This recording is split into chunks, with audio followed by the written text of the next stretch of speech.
સુરતની કતારગામ વિધાનસભાના ધારાસભ્ય વિનુ મોરડિયા દ્વારા નાણામંત્રીને પત્ર લખી કોકિલિયર ઇમ્પ્લાન્ટ કરાવતા દર્દીઓના ખર્ચમાં જીએસટી નાબૂદ કરવા અથવા તો જીએસટી ઓછી કરવા ભલામણ કરી છે.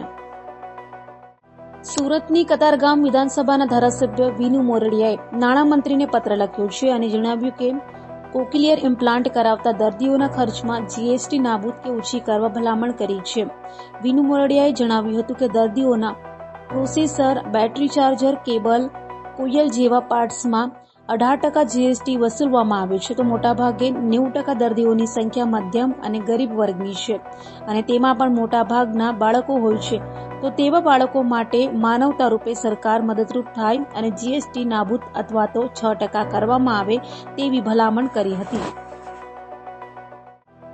માનની કનુભાઈ દેસાઈ નાણામંત્રી શ્રી ગયા વીકમાં અહીંયા આવ્યા હતા અને ત્યાર પહેલાં 1 વર્ષ પહેલાં મેં એક પત્ર લખ્યો હતો માનની મુખ્યમંત્રી શ્રી અને ઋષિકેશભાઈને. ત્યાર પછી જે પ્રકારે આના બાળકોના વાલીઓ એમને માનની ઋષિકેશભાઈને બધાને મળ્યા હતા અને એમનો પ્રશ્ન જે હતો એ હલ થયો હતો.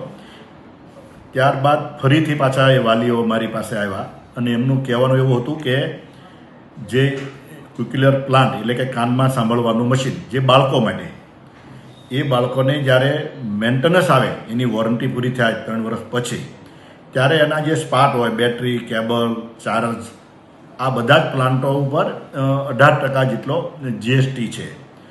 જો એમાંથી રાહત કરવામાં આવે, કારણ કે આ બાળકો માટે છે ને, અને ખાસ ગણીએ તો એમાં મોટાભાગના ગરીબ બાળકો હોય છે અને ગુજરાતભરના બાળકો માટેનો આ પ્રશ્ન છે. અને એ મારા ધ્યાને આવતા મને એમની રજૂઆત યોગ્ય લાગી. એટલે માનની નાણામંત્રી જ્યારે આવ્યા ત્યારે એમને પણ મેં વાત કરી, એમને હકારાત્મક મને પ્રત્યુત્તર આપ્યો છે અને મેં પત્ર પણ લખ્યો છે, રૂબરૂ મળીને કનુભાઈને પત્ર આપ્યો છે, જેથી કરીને આવનારા દિવસોમાં જલ્દીથી જલ્દી જે આના સ્પેર પાર્ટ હોય મશીનના, એની ઉપરથી જીએસટી હટાવવામાં આવે અથવા તો મિનિમમ જીએસટી લગાવવામાં આવે, જેથી કરીને રાજ્યના ગરીબ બાળકો અને ગરીબ વાલીઓના આશીર્વાદ મળી શકે સરકારને.